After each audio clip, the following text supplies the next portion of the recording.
voice every day to the world and to your heart. Open up your eyes and let your spirit start. Say yes to the dreams you hold inside. Let your soul be your guide. Thank you for joining us today for another episode of Wednesday Wisdom. Today, you are in for a treat because we have the amazing Amy Hulett. She is the Director of Enterprise Sales at Arrive. Amy, thank you so much for taking time out of your busy schedule. And the way we kick off Wednesday Wisdom is, we all go through life getting pieces of advice and learning all these lessons. And I believe that we should share some of those lessons because someone out there needs to hear that piece of advice. So, Amy, please share with us, what's a piece of advice or wisdom that you would like to share with all of us? Well, thank you, Laura, for inviting me in. I appreciate you so much and have so much respect for you. I would say the piece of advice that I've gotten many times over in my career, and it always rings very, very true, and applies to life in general, is that we can only control what we can control and that we should focus on those things. I started out as a wholesale rep, 25 years ago, and I was just a baby with a lack of confidence. And this industry will definitely shape you in a way that I think many other industries don't give you that opportunity to, right? If you rise to those challenges. And many times over, we would reach a new success level or, have a breakthrough in our own successes or meet our goals. And then things would just come in and just feel like they were being wiped out from you. And so many times over, whether it was a prior manager that I had, my mom was in the and I originator business her whole life. And then just, through mentors, through leadership and those that are in this business kind of reiterating that message, which is there will always be a ton of things that are going to affect us and change and constantly shift what we want to develop and control and build on. And we have to just focus on those things that we can control. What can we sell? What can we do each day? How can we affect our goals and move towards our goals through meaningful actions day to day. Otherwise, it can be very overwhelming. And I think it's the only way to really tackle a life in general, but also this business is there is so much outside of our control, but there is so much that we can focus on and that we can have impact with. And so I think that's the biggest thing that I like to apply every day is just focusing on those things that I can control. So number one, love that. And, it's funny. I just said that to a client about a week ago where he's spiraling with, lots of things coming all at one time because it never seems like it comes one at a time. It seems like it's like 1, 2, 3 things coming at you all at once. And I said, but you got to remember, you can only control your controllables. We don't know when USDA is opening back up. We are not sure, right?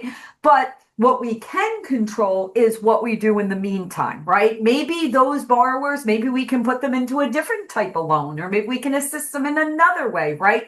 So that we have that knowledge. We have the opportunity to be able to serve those families in a different way. So we can't always focus on the thing that we can't control in that manner. I love the fact that I didn't know that, Amy, that you were on the wholesale side for all those years and seeing it from that perspective. And I love hearing that because the other thing that comes to my mind is, Tony Robbins, one of the things that he speaks about of the number one trait for success. And the answer to that is adaptability. Mm-hmm. And what you just said is you're adapting to all those changes and you're kind of going with the flow and controlling your controllables. So I really do want to hear, give me that origin story. It sounds like it was in the family blood in terms of mortgage, but I really, really want to hear because I think what you said, and then second, 2 parts. I want to hear the origin story.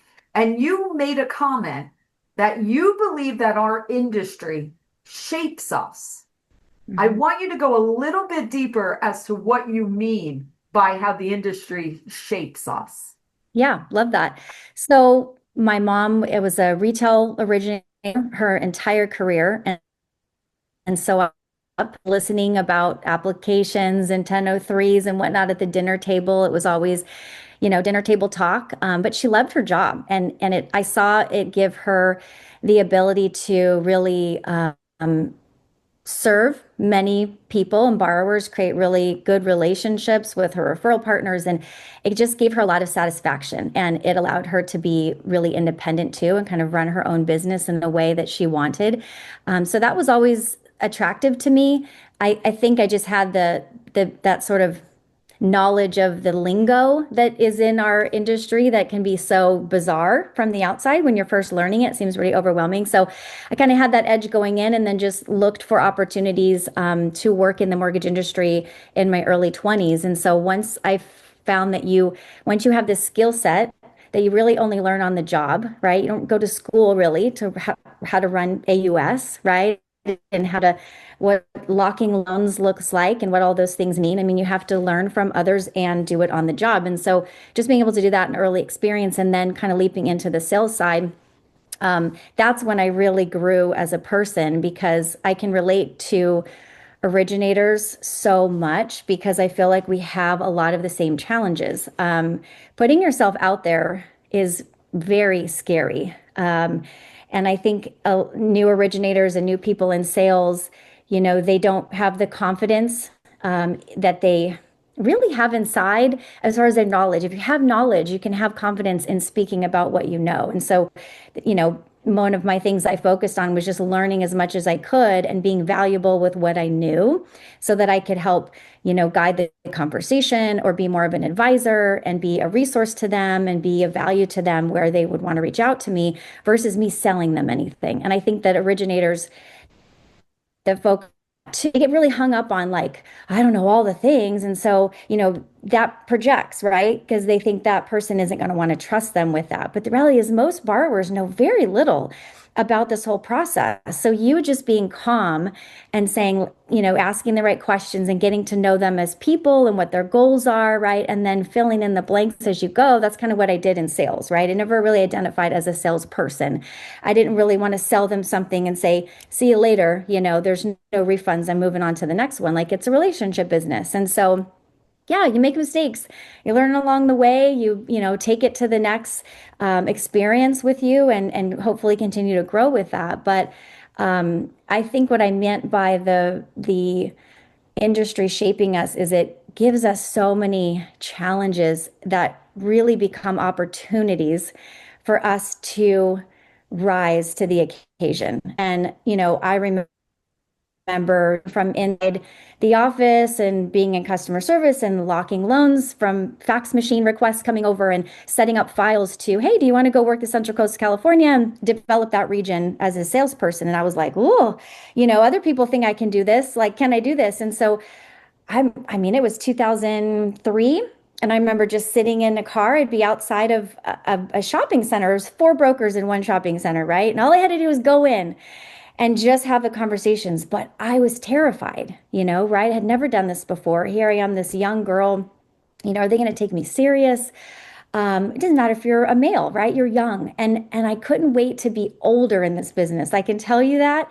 I just wanted to be salty and seasoned and like have this person say, man, you know stuff, you've been around, right? I wanted that because I felt like that was going to give me credibility. But I just had to get out of the car and go do it, right? I had to get out, go in with my rate sheets and talk to people. And I guess I don't think I would have ever gained the confidence that I've been able to build if I didn't have that opportunity in the mortgage business that I might not have gotten in so many other careers sitting behind a desk, right? That was something that was really outside my comfort zone.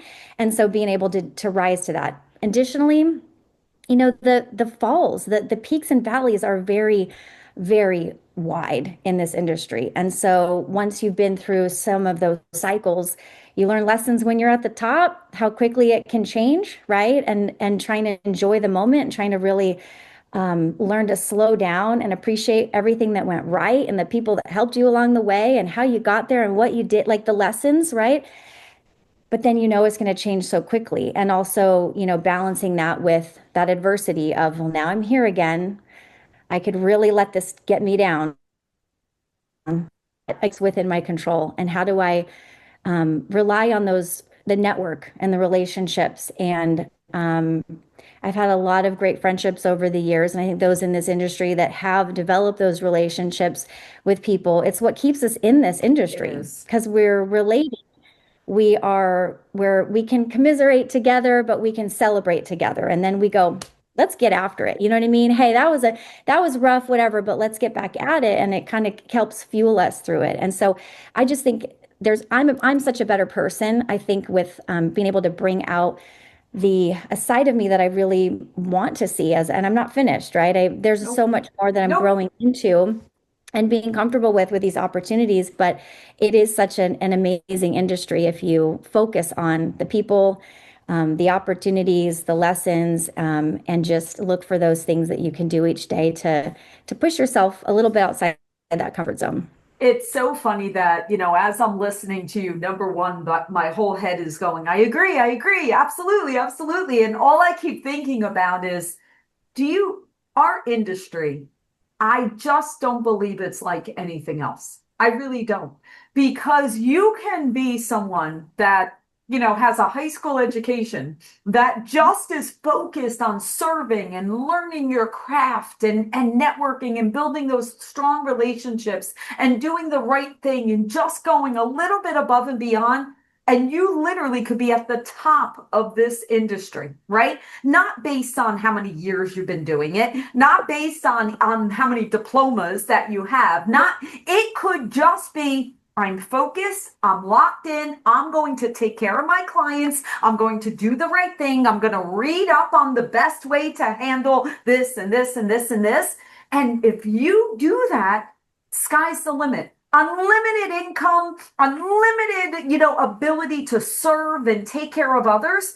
There are not many industries out there where you can do that. And you can do it into whatever age you want to do it. It's not the type of thing that, you hit 50, see you later, bye-bye. We can't have you in the industry anymore. Like, you could literally ride this out to as early or as late as you wish, right? Right. Not many industries where you can do that, right? And you can sit in so many different seats, whether you want to stay on the origination side, you want to serve on the tech side, there's a wide varieties. It's not just origination. There's so many different things. Again, not many industries that opens up that opportunity. Now, Amy, you and I both serve on WMN, and we're very happy and honored to be part of WMN and being part of, we had an amazing event at AIM Fuse this year, and I'm sure that's only the beginning of many, many, many more events. Amy, I'd love your thoughts on, for me, obviously WMN is very special to me, but not just WMN. Seeing the women reach these new levels of whether it's origination or leadership in whatever areas they are within the industry, I have seen so much positive change. Now it's going to continue to evolve, but it makes me so happy. You mentioned 25 years. So you mentioned a big number. You've seen a lot of change on that. I actually would love to hear your thoughts of what you've seen on that side of things in the industry. Yeah, I've seen a lot of change that I'm really excited about being a woman in this industry and how a lot of it is focused on, or we put it on ourselves to be strong and capable and emotionless and resilient, right? And capable of doing all those things that any one gender or sex can do. And sure, we need to be tough, right? In this industry, no one is in this industry for any period of time without being very tough and very resilient, right? Just having that grit. So yes, we all have that in common, right? We have to just continue to, pick ourselves up and learn and keep growing. But I think that what I've seen in the last couple of years is, and being more plugged into this community as well, is just seeing that we are so much, I think, more capable of rising to what we are more full potential of what being when we feel that connection and that community of women together, and we're not so individual. Like, yes, we all have things we can relate to, and being able to connect with our experiences as women, with all the roles that we play, they're all overlapping with our professional life, right? They all intermingle to a degree. And so to always separate them and just focus on the success in your career, the production, all the things, is to be missing out on the full picture. And what's so beautiful about women, and all the roles that we have, is that we are able to still have these levels of success to whatever we define success as, right? Correct. It's not about how much money we're making. Are we providing a life that we are fulfilled in, that meets also our other needs, in other areas of our life, or allows us to be present with those? And so those are going to ebb and flow throughout our life as well. We're all in different, right, that we're in, and that may look differently for me than it did 15 years ago, and it will 10 years from now too. But I think kind of seeing everyone, these women in their different eras, and identifying with them in that version, and being able to be open to sharing things and seeing things, being authentic, being vulnerable with each other about the challenges, really, I think, makes us individually stronger, right? Because now we feel like Absolutely. I am not alone. I have these other women who are having similar experiences, or who gave me that little piece of advice or that encouragement, or that I know I could reach out to. I'm just having a terrible day, or I need advice on something. And I think that connection has been so strong. I've really seen that in the last couple of years, and I'm really enjoying that. Me too. 100%. And I have to be honest, back before the different women's groups, and there's lots and lots of wonderful ones out there for everyone. Um, Back before all of that, which, let's go 10 years. Let's go 10 years. There really wasn't many 10 years ago. Right. And when didn't even know to look for it. I didn't even know to think about it because it didn't exist. You know what I mean? So it was one of those things that, until I went out and started being in more conferences and things like that and speaking to women, I'm like, oh, now I see there's a need to do this, right? Because when something doesn't exist, you don't even look for it. You don't even think to have it. But we are so much better off collectively as a profession for us to now have these different women's groups, for everyone to come together. And to your point, we're all in different seasons, and we're all going through these different things, and it's not segmented. It really is the collective as a whole. I love that. I love that. All right, Amy, thank you for sharing your wisdom and all of your glory and beautiful brilliance with us. Our last question. We like to wrap it up because I'm someone that believes that when we speak something into the world, it is planting a seed that can grow at some time. So I always like for our guests to kind of think really outside of their normal realm, and think that if you have the opportunity of no limits, no financial limits, no resource limits, no, even you have all the intelligence to do this, what would you do? I think there's two things, and I think a lot of us don't let ourselves really contemplate this, because it's a really big question, right? If we had unlimited resources, it's almost like you don't want to get it wrong, right? Like, what is more important than the next thing? And I think the reality is we can focus on one thing and grow. And I think that would be my strategy, is like, where could I put my resource first? I believe really that in two things.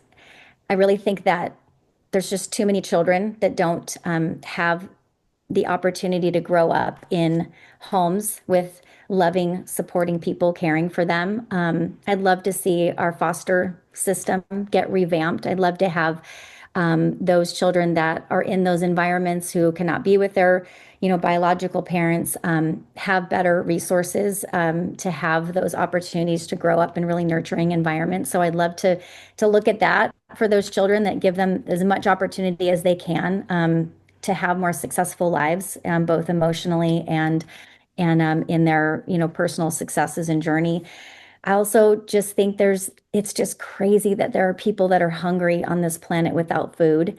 It's just mind-boggling to me. And so, to think of that grown in the ground that just, excuse me, requires water and sun, which is almost everywhere on Earth, is just so escapable for so many people in so many different regions. I'd love to be able to create an organization that was effective on the ground in countries that were able to create places like greenhouses and gardens and support the infrastructure for food, really. I love that. I love both of those things. And allow us to put that as a plant and a seed for everyone out there because, it doesn't start with one person.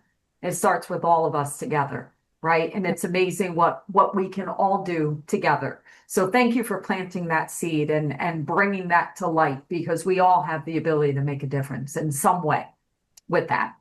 Amy, how can people learn more about you and Arrive as we wrap up?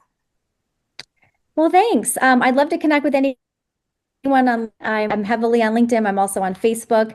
I've made so many great connections through those, so please feel free to connect with me there. I've been at Arrive a little over 3 years. You're welcome to reach out to me there. We have a ton of resources on our website that you can jump into. And one of the things I love most about this company is that it's really about serving the community and understanding our brokers and non-deals needs. Yes, it's a wonderful product and there's a ton of opportunity there, but there's nothing like the excitement of our customers really feeling the authenticity from which we are growing and developing and really looking at their needs and getting excited about solving problems that exist in the wholesale channel for brokers. So feel free to check out our website, arive.com, and we've got demos and you can sign up for a free trial account and everything we do is at no cost. And we're really just wanting to help serve the as we continue to grow. So it's been a very fun organization to be a part of. Awesome. Well, thank you so much. Keep shining brightly, my friend, and all the best. Thank you, Laura.